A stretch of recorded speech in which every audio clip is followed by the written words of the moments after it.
Gammadda. For the people, by the people.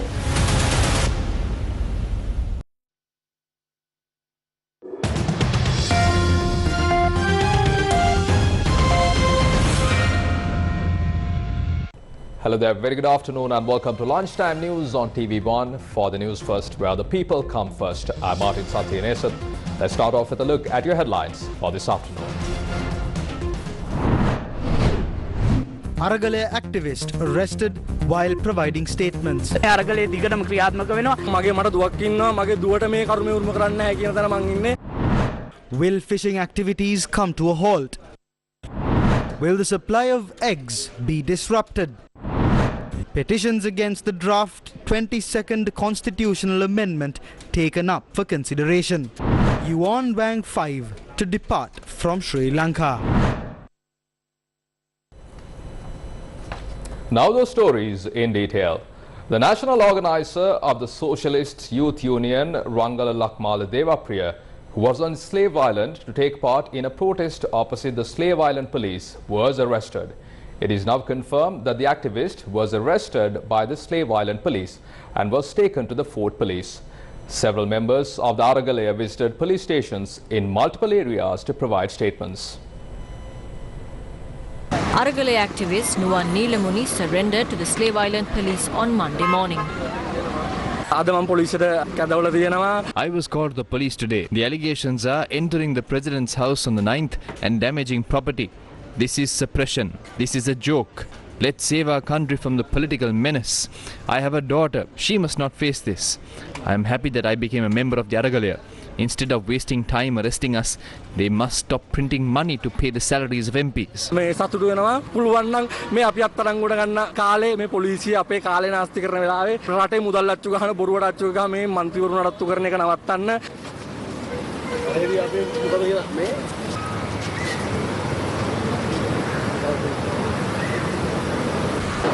A protest against repression also took place opposite the Slave Island police this morning. When the culprit behind the bond scam is president, when those behind the Easter attack are in various posts, those who are protesting against the current state of the country are being arrested. As citizens, we will stand against it. This struggle will continue until the change demanded by the people is met. If Ranil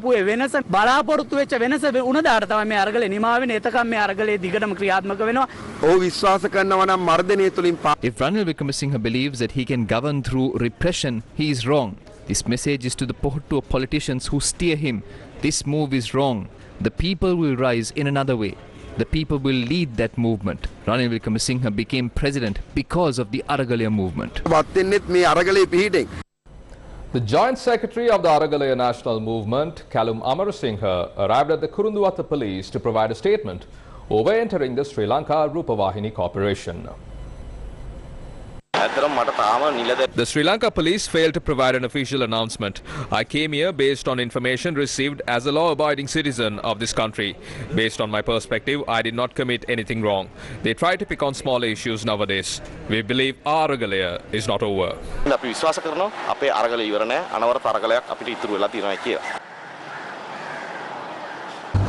Meanwhile, Aragalaya activists Piyantha Nikeshala and Priyanga Vishwan were convened at the Criminal Investigations Department this morning.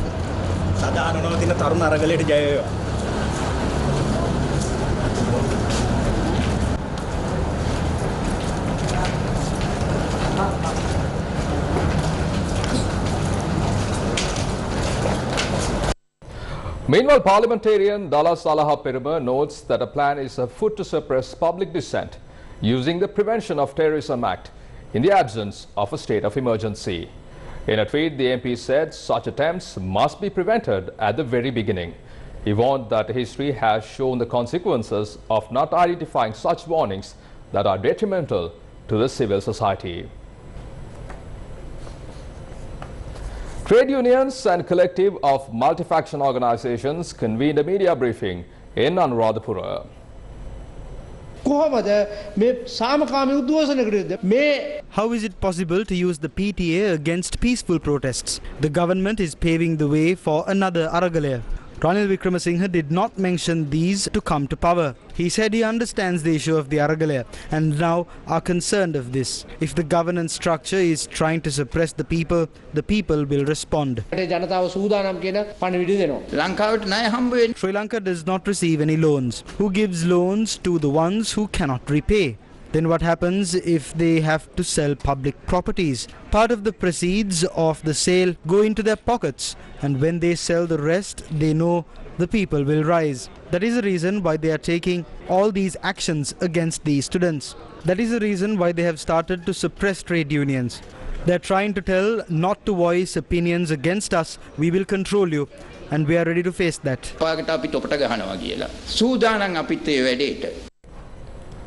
Sri Lankan fishermen lament the kerosene price hike has severely affected their trade.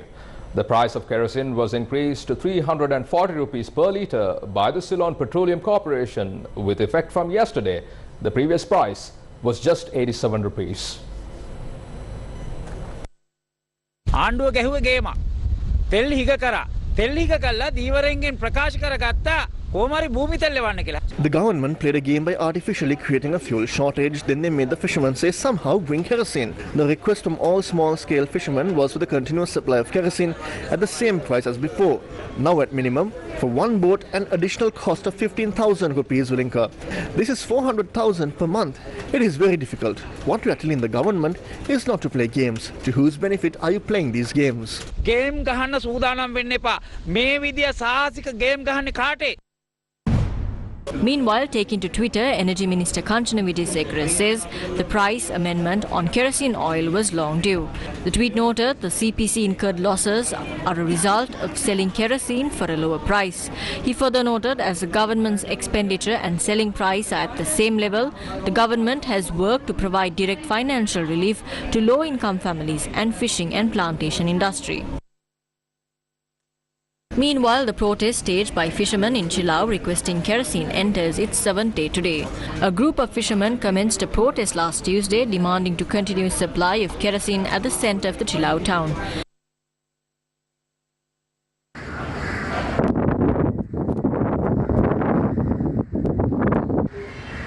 Although the price of kerosene was increased, estate areas including Hatton did not receive stocks of kerosene oil. People in these areas are staying in queue for over 2 months to purchase kerosene. The people who brought light to their homes using kerosene lamp during the power cuts will not be able to sustain their livelihood with the recent increase in the price of kerosene. The fuel crisis continue to affect farmers who are in the process of reaping harvests for the yellow season. Farmers of Badumala who are engaged in cultivation under the Alahara agrarian movement in Polonnaruwa faced numerous difficulties owing to the fertilizer shortage. Farmers also did not have fuel required for the machinery used to reap the harvests. Farmers say that it takes many days for them to obtain fuel. Farmers say the amount of harvest has reduced and that the price introduced by the government is insufficient.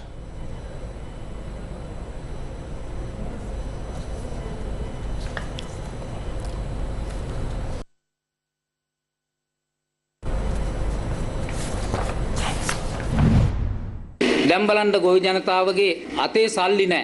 ගෙදරවල් වල තිබ්බ බිරිඳගේ තිබ්බ කන. Farmers don't have any money. They spent all the money they saved and the money they got through pawning jewelry on farming activities during these 3 years with much hope of earning an income during the next seasons. Now they have lost everything. Now they have no other option but to send their innocent spouses abroad. This is a shame. Don't say to the public that this is the best way of earning dollars for the country. It costs 135 to 136 rupees to produce a kilogram of paddy.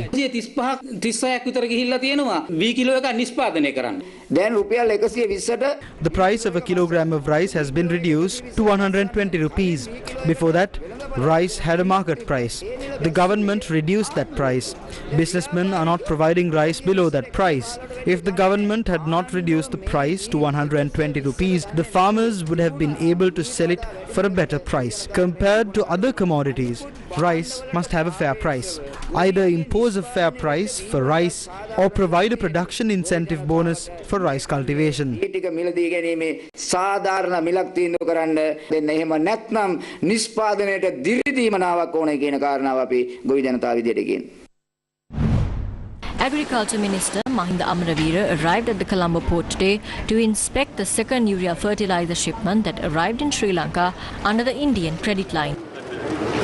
Indian High Commissioner to Sri Lanka Gopal Baglia was also present.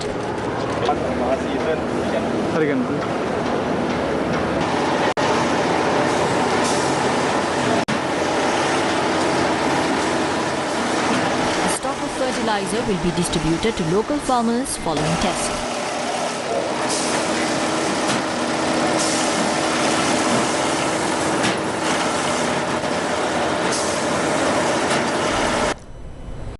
The delegation of the European Union in Sri Lanka says that it is concerned about the reports on the use of the Prevention of Terrorism Act in the recent arrests. The EU in Sri Lanka says it refers to the information given by government of Sri Lanka to the international community about the de facto moratorium of the use of the Prevention of Terrorism Act. All Island Egg Producers Association says they will withdraw from production if the proposed 49 rupees and 50 cents per egg is not provided, as recommended by the State Ministry of Livestock, Farm Promotion and Dairy and Egg-related industries. The members of the All Island Egg Producers Association visited the Prime Minister to discuss the matters relating to the maximum retail price for eggs.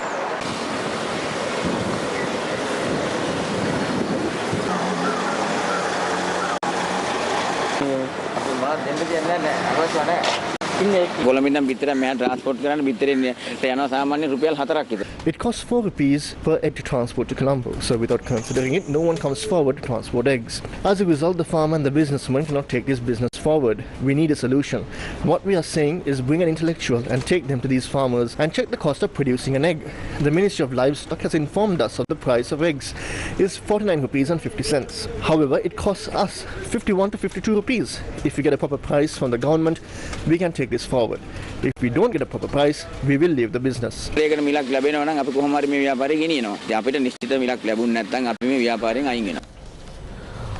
Nandana Millagala says the people continue to face the burden of debt.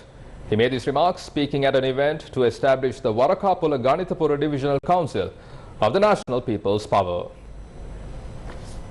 අපි මෙතෙක් කල් කලේ මේ රට ජනතාවට උහුලන්න බැරි ණය බරින්. Throughout all these years, we made this country into one that is heavily burdened by debt. People say that these rulers and the president are those in positions because there is no other option. I see him as the IMF king. Do we have a plan to overcome this debt crisis and the economic crisis? මේ ආර්ථික වහල් භාවයෙන් නිදහස් වෙන්න, මේ ආර්ථික පීඩනයෙන් ගොඩ යන්න අපිට පුළුවන්ද? අපිට සැලැස්මක් තියනවද? News First with the people. Court commenced considering the 9 petitions filed seeking a ruling that certain articles of the draft 22nd Amendment to the Constitution are inconsistent with the Constitution. The petitioners requested the Supreme Court to rule that in order to enact the relevant bill's clauses, there must be a 2/3 majority vote in Parliament and a referendum.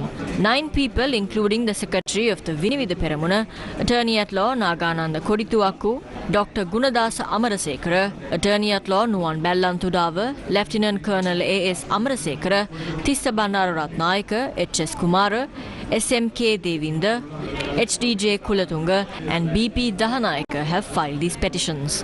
The 3-judge bench comprising of Chief Justice Jayanta Jayasuriya, Justices Buwaneka Aluvihare and Arjun Obesekara are considering these petitions.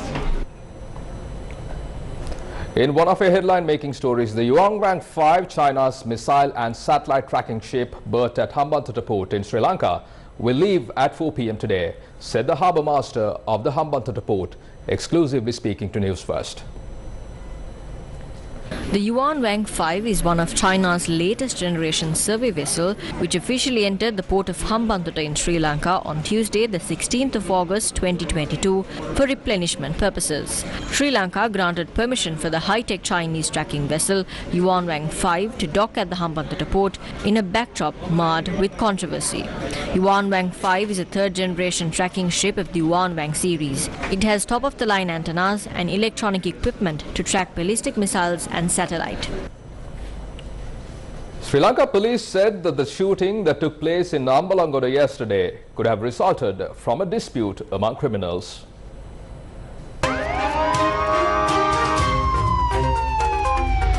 Crime Watch.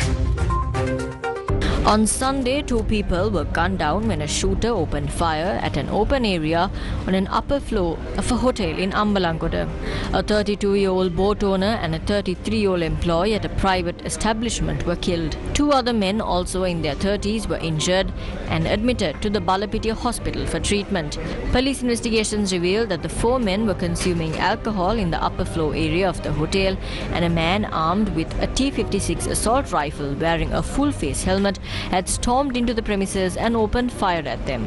1 man died instantly and the other died upon admission to the hospital. Crime Watch.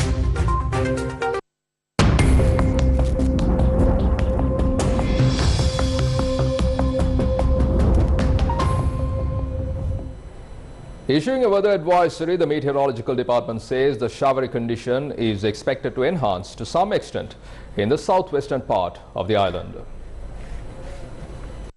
Showers will occur at times in Western and Sabaragamu provinces and in Kurunegala, Kandy, Nuwara, Galle and Mathura districts. Fairly heavy rainfalls above 75 mm can be expected at some places in Western and Sabaragamu provinces and in Kandy, Nuwara, Galle and Mathura districts. Showers or thunder showers will occur at a few places in the Uva province and Ampara and Batticaloa districts during evening or night. Strong winds about 50 km per hour can be expected at times over the western slopes of the Central Hills, Northern North Central provinces and Hambantota and Trincomalee districts. General public is kindly requested to take adequate precautions to minimize damages caused by temporary localized strong winds and lightning during thunder showers.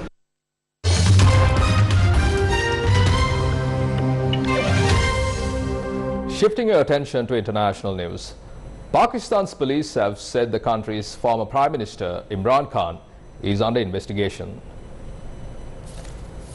He is accused of making threats against the police and judiciary following a political speech he gave on Saturday. Tensions are high in the country, with the former leader's supporters gathering outside his house, vowing to take over if he is arrested. Since being ousted from power in April, Khan has been a vocal critic of the government and the country's army. Police opened their investigation into him after the cricketer turned politician accused authorities of torturing his close aide, who is himself being detained under sedition charges. Weeks of baking heat and drought across Europe have seen water levels in rivers and lakes fall to levels few can remember, exposing long submerged treasures and some deadly hazards. In Spain, archaeologists have been delighted by the emergence of a prehistoric stone circle dubbed the Spanish Stonehenge, that is usually covered by waters of a dam that have fallen in the worst drought in decades. The stone circle currently sits fully exposed in one corner of a reservoir in the central province of Cáceres, where authorities say the water level has dropped to 28% of capacity.